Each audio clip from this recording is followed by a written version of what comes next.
Shalom, selamat bertemu kembali dengan firman Tuhan yang diperuntukkan untuk minggu ini, Minggu 18 Oktober 2020, Minggu 19 setelah Trinitatis. Tetapi sebelumnya, marilah kita berdoa. Damai sejahtera yang melampaui segala akal, kiranya menyertai hati, pikiran, perasaan, dan seluruh hidup saudara di saat mendengarkan sabdanya hari ini. Di dalam Kristus Yesus Tuhan kita.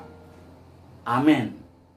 Dasar firman Tuhan untuk kita hari ini diambil dari Ayub pasal yang ke-42 ayat 7 sampai ayat yang ke-17.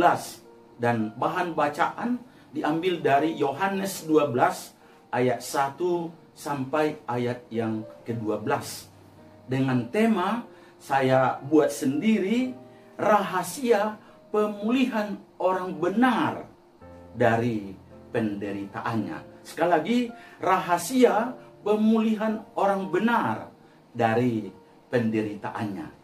Saudara-saudara yang dikasihi di dalam Kristus Yesus, ada satu ayat yang sangat-sangat memberkati bagi saya dan menurut saya bagi kita orang-orang percaya, orang-orang Kristen di saat menghadapi masalah, menghadapi pencobaan, penderitaan dalam hidup ini, baik itu masalah keluarga, sakit penyakit, masalah harta ekonomi, tapi juga masalah sakit penyakit dan masalah lainnya, yakni dari Roma 8 ayat 28 yang berbunyi, kita tahu sekarang bahwa Allah turut bekerja dalam segala sesuatu untuk mendatangkan kebaikan bagi mereka yang mengasihi Dia, yaitu bagi mereka yang terpanggil sesuai dengan rencana Allah.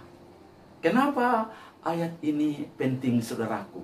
Karena masih banyak sebenarnya orang Kristen, orang yang mengaku percaya dan juga kelihatannya mapan secara rutinitas keagamaannya, tetapi pemikirannya masih sangat kerdil, di mana mereka beranggapan jika harta itu melimpah, jika ada kesehatan yang prima, ada sesuatu yang hebat di dalam kehidupan kita, menganggap bahwa orang itu orang yang diberkati, orang yang saleh. Makanya mereka berpikir bahwa harta dan kesejahteraan akan selalu ada pada orang-orang yang saleh. Dan sebaliknya, orang yang miskin, yang terkena musibah, masalah, sakit penyakit, itu pasti karena kutuk. Dan orang itu berdosa. Karenanya manusia bisa menyogok Tuhan. Jika mau diberkati oleh Tuhan, ya datanglah ke gereja. Dan jika mau harta melimpah, ya berdoalah semalam suntuk. Nyatanya, saudaraku, kita melihat seorang yang saleh, yang bernama Ayub, orang yang terhormat, kaya raya lagi. Tidak hanya itu, saudaraku, dia adalah seorang yang hidup dalam kebenaran Tuhan, tekun dalam kesalehan, ya. Dan juga jujur, takut akan Allah, menjauhi kejahatan. Itu diungkapkan dalam Ayub 1 ayat 1 dan juga pasal 2 ayat yang ketiga. Selain itu, dia juga memiliki keluarga, istri yang betul-betul sangat baik, penolong yang sepadan, punya anak yang hebat, baik laki-laki dan juga perempuan. Dan berarti orang ini adalah keluarga yang harmonis, keluarga yang berbahagia, keluarga yang takut akan Tuhan. Tetapi Alkitab mencatat dalam sekejap, dalam waktu yang singkat, secara bertubi-tubi ditimpa berbagai kemalangan. Harta ludes, habis terbakar, dan juga habis dijarah banyak orang. Tidak hanya itu, saudaraku, anak-anaknya semua meninggal. Tidak ada yang tersisa. Cukup belum, saudaraku? Ayub ditimpa dengan bara yang busuk, mulai dari telapak kakinya sampai ke batok kepalanya. Masih selesai? Belum. Istri tercintanya, penolong yang sepadan Tuhan berikan baginya, justru mengajak Ayub untuk meninggalkan Tuhannya. Tentu sangat berat, saudaraku, karena lengkaplah sudah penderitaannya. Tetapi luar biasanya, Ayub tidak mau berdosa. Secara tegas firman Tuhan katakan dalam Ayub 1 ayat 21 dan 22 yang berbunyi, dengan telanjang aku keluar dari kandungan ibuku, dengan telanjang juga aku akan kembali ke dalamnya. Tuhan yang memberi, Tuhan yang mengambil. Terpujilah nama Tuhan. Dalam kesemuanya itu, Ayub tidak berbuat dosa dan tidak menuduh Allah berbuat yang kurang patut. Saudaraku yang dikasihi dalam Kristus Yesus Tuhan kita, kita melihat dalam kitab ini bahwa kita bisa belajar bagaimana sepatutnya sikap kita jika kita ditimpa berbagai-bagai pencobaan, atau jika saudara-saudara kita ditimpa berbagai-bagai masalah atau penderitaan. Atau seperti awal COVID-19, tidak langsung menghakimi sebenarnya, tapi ada orang yang berkata itu virus adalah tentara malaikat surgawi untuk menghukum orang-orang kafir. Bahkan ada juga yang berkata bahwa orang percaya, hamba Tuhan akan dilindungi Tuhan sehingga tidak pasti kena COVID. Nyatanya saudaraku, ya negara beragama, negara sekuler dan seluruh dunia ini kena COVID. Nyatanya saudaraku, orang-orang percaya dan juga hamba-hamba Tuhan banyak yang kena COVID, sakit, bahkan ada yang meninggal. Nah, saudaraku, makanya kita jangan cepat-cepat juga menuduh atau menghakimi Allah, menghakimi sesama, ya. Seolah-olah bahwa jika ditimpa masalah penderitaan itu mereka sudah kena kutuk atau karena mereka curang atau berbuat dosa. Makanya tema khotbah kita hari ini saya ganti dari melestarikan budaya menjadi rahasia pemulihan orang benar dari penderitaannya. Sekali lagi, rahasia pemulihan orang benar dari penderitaannya. Marilah kita perhatikan satu persatu. Yang pertama, pemulihan hubungan. Sekali lagi, pemulihan hubungan. Ayat yang ke-7, ayat yang ke-8. Sangat menarik bahwa dalam pasal 42 ini kita diperlihatkan bahwa pemulihan Ayub dari segala penderitaannya dimulai dari pemulihan pemahamannya tentang Tuhan yang berdaulat dan peduli kepadanya dalam segala hal. Setelah itu Ayub memulihkan hubungannya dengan Tuhan, tapi juga hubungannya dengan sesama. Secara jelas Ayub karena kesadarannya berkata, rencana Tuhan itu tidak ada yang gagal. Kalau kita baca ayat yang kedua, bahkan dia lanjutkan lagi, hanya dari kota orang saja aku mendengar tentang engkau, tetapi sekarang mataku sendiri memandang engkau. Oleh sebab itu aku mencabut perkataanku dan dengan menyesal aku duduk dalam debu dan abu. Ayat 5 dan ayat yang ke-6. Pernyataan ini menurut saya sangat luar biasa. Karena Ayub tahu rencana Tuhan sungguh indah. Tidak ada yang pernah gagal dalam berbagai situasi apapun. Dan melaluinya lah hubungannya kemudian dipulihkannya dengan Tuhan. Dan itu pasti menimbulkan damai sejahtera, menimbulkan sukacita, dan juga terbukalah berkat-berkat Tuhan lainnya, termasuk pemulihan hubungannya dengan sesama.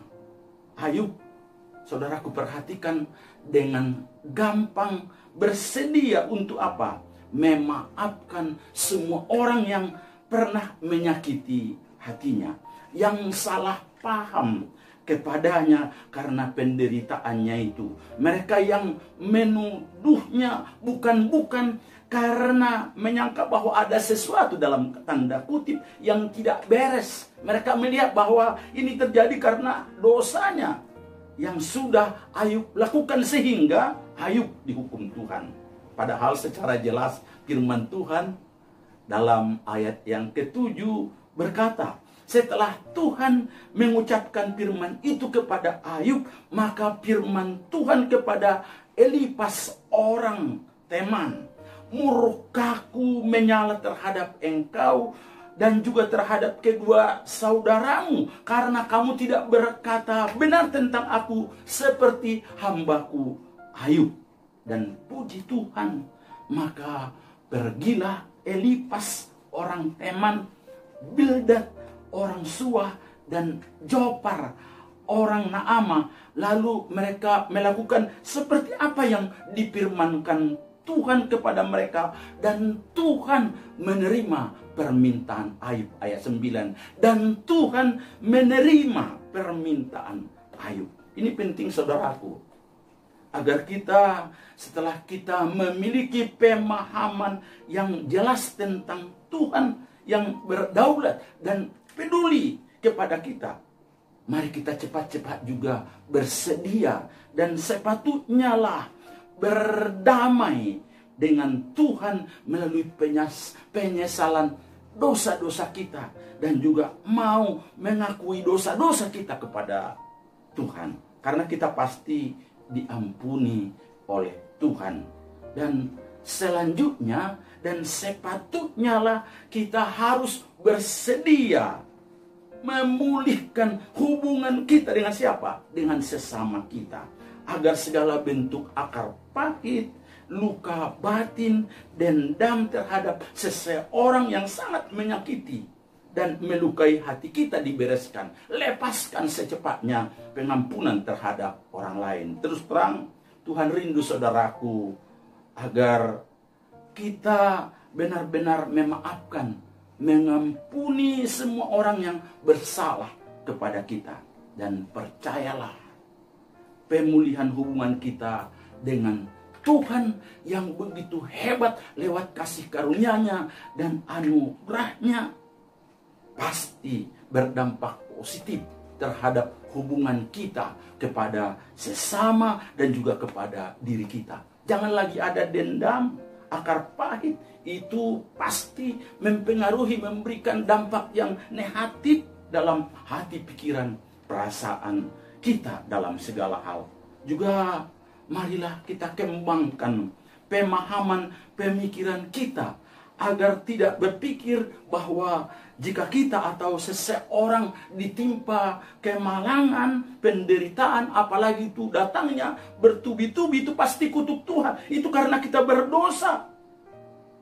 Dan sebaliknya, jika seseorang kaya, terhormat, ya sembuh sakitnya, dia sehat, pasti berkat Tuhan. Hidup benar, dan bagi orang-orang berdosa sama-sama bisa ditimpa penderitaan. Jangan, saudaraku, cepat menghakimi saudaramu, dan sekiranya pun ada omongan-omongan miring yang menyakitkan hatimu karena Anda sedang dalam masalah, dalam penderitaan, berada dalam sakit penyakit, bersedialah secepatnya mengampuninya, melepaskan pengampunan dari hatimu. Yang kedua, pemulihan keluarga dan ekonomi. Sekali lagi, pemulihan keluarga dan ekonomi. Sangat menarik juga, saudaraku. Setelah bahkan ketika Ayub masih berdoa dan mengampuni sahabat-sahabatnya dan semua yang berkata salah terhadap dirinya, kemakmuran materialnya diberikan kembali oleh Allah baginya. Dalam ayat 10, Firman Tuhan katakan, lalu Tuhan memulihkan keadaan Ayub setelah ia meminta doa untuk sahabat-sahabatnya. Dan Tuhan memberikan kepada Ayub 2 kali lipat dari segala kepunyaannya dahulu. Patut kita perhatikan saudaraku, sebab ketika Allah memulihkan keadaan Ayub, relasi Ayub dengan keluarga dan kerabatnya juga dipulihkan dalam ayat 11. Mereka yang tadinya menyingkirkan Ayub waktu dia sakit, kini datang menjenguknya, serta memberi banyak hadiah kepadanya. Tidak hanya itu saudaraku, Allah juga mengembalikan semua kekayaan Ayub dalam ayat 12. Semua hartanya yang sempat hilang dikembalikan Allah, bahkan melebihi harta yang dimiliki sebelumnya. Bahkan ayat 10, 2 kali lipat dikembalikan Tuhan kepadanya. Yang paling mengesankan lagi bagi saya adalah di mana Allah memulihkan keluarga Ayub dalam ayat 13 sampai ayat 15. Di sini kita lihat bahwa Allah menggantikan kepada keluarga Ayub lagi dengan mengaruniakan 7 anak laki-laki dan 3 anak perempuan. Dalam ayat 13 ayat 13 sampai 15 berbunyi, ia juga mendapat 7 orang anak laki-laki dan 3 orang anak perempuan. Dan anak perempuan yang pertama diberinya nama Yemima, yang kedua Kesia, dan yang ketiga Keren Hapuk. Di seluruh negeri tidak terdapat perempuan yang secantik anak-anak Ayub, dan mereka diberi ayahnya milik pusaka di tengah-tengah saudara-saudaranya laki-laki. Bahkan tidak hanya itu saudaraku, Tuhan juga mengizinkan Ayub melihat anak cucunya sampai keturunan yang keempat. Luar biasa. Dan dalam ayat 17 firman Tuhan katakan, Allah memberkati Ayub dengan usia panjang. Ini artinya Ayub tidak hanya diberi usia panjang, melainkan dia juga bisa menikmati masa tuanya di dalam kebahagiaan. Disinilah kita lihat bahwa keinginan iblis yang mau menggoyahkan iman Ayub, dan tentunya juga kita melalui berbagai pencobaan, berbagai penderitaan dahsyat yang bertubi-tubi, ternyata gagal diwujud nyatakan. Iman Ayub terbukti tidak berakar pada kebahagiaan keluarga, kepada kelimpahan harta, kesehatan fisik, atau kehormatan sosial. Imannya justru berakar secara kokoh pada pengetahuan dan pemahaman tentang Allah yang benar, berdaulat besar, dan juga berdaulat penuh terhadap kehidupannya, yang peduli kepadanya. Bahkan rencananya yang tidak pernah gagal memberikan yang terbaik di dalam kehidupannya hari lepas sehari. Saudaraku, itulah sebabnya dia hidup dalam kebenaran dan kesetiaan kepada Tuhan. Akibatnya Tuhan memberkati dia berlipat-lipat ganda. Tidak hanya harta, tapi juga keluarga. Tidak hanya keluarga, umur panjang. Saudara-saudara yang dikasihi di dalam Kristus Yesus, kita sebagai orang-orang percaya, orang Kristen atau hamba Tuhan yang setia kepada Tuhan, tentu tidak kebal terhadap pergumulan, pencobaan, dan sakit, penyakit, dan penderitaan. Karena COVID-19 ini bisa saja kita, keluarga kita, sahabat-sahabat kita menderita sakit. Ada yang kena PHK, mendapatkan berbagai pencobaan, sakit, penyakit, bahkan bisa mendadak miskin, bisa kehilangan keluarga, dan lain-lain sebagainya. Untuk itu, marilah kita saudaraku makin belajar dan terus belajar mengenal dan memahami, hidup dekat dengan Tuhan. Bahkan saat penderitaan, saat sakit penyakit hadir menimpa kita, tetaplah mencari Tuhan, berdoa, beribadah kepadanya. Berpegang teguhlah kepada Tuhan, taat, setia, hidup benar. Jangan menjauhinya, apalagi mengutukinya, saudaraku. Jika ada teman sahabat yang kena musibah, jangan cepat-cepat menghakiminya seolah-olah dia dihukum Tuhan. Dan jika ada orang yang menghakimi Anda karena sedang ditimpa malapetaka atau sesuatu yang terjadi dalam hidup saudara, jangan cepat-cepat sakit hati. Justru doakan dia, ampuni dia dengan sepenuh hati. Karena kita melihat bahwa justru saat Ayub mendapat berkat karena dia setia kepada Tuhan dan mau berdoa atau mengampuni sahabatnya. Untuk itu kita juga harus seperti itu. Walaupun orang sudah berlaku curang terhadap kita, kita juga harus tetap mau mendoakan orang yang berlaku curang itu kepada kita. Saya akan akhiri khotbah ini dengan membaca satu ayat firman yang luar biasa dari Yakobus 1 ayat 2 berbunyi, saudara-saudaraku, anggaplah sebagai suatu kebahagiaan apabila kamu jatuh ke dalam berbagai pencobaan. Saudaraku, bagaimana mungkin ya kita bisa berbahagia saat ada pencobaan? Bukankah seharusnya saat ada masalah kita betul-betul bergumul? Itu tidak menyenangkan. Kesulitan dan masalah, pergumulan tidak membuat kita enak. Tetapi seperti Ayub, mari saudaraku kita belajar bahwa semua penderitaan, sakit, penyakit itu bisa membuat kita tetap kuat, kokoh, segar di dalam iman. Dan iman yang kita miliki juga makin terbentuk. Kita semakin pribadi yang kuat dan kokoh, pantang menyerah. Dan yang paling menyenangkan dan membahagiakan, hubungan kita dengan Tuhan semakin indah, semakin mesra, semakin intim, dan semakin luar biasa. Seperti iman Ayub, marilah kita buktikan bahwa iman kita tidak berakar kepada kebahagiaan keluarga, kepada harta yang melimpah, kepada kesehatan fisik yang prima, atau kehormatan sosial. Tetapi iman kita justru berakar secara kokoh pada pengenalan Allah, pengetahuan yang benar kepada Allah. Kita harus sadar bahwa kedaulatan Allah sangat-sangat luar biasa. Rencananya tidak pernah gagal dalam situasi apapun, sehingga dia sanggup memberikan damai sejahtera, sukacita, berkat-berkat pemulihan yang lain dalam hidup kita, berkat-berkat jasmani, berkat rohani, berkat jiwa kita yang Tuhan pulihkan karena kita tetap berada di dalam anugerahnya. Kiranya Tuhan Yesus memberkati saudara. Amin.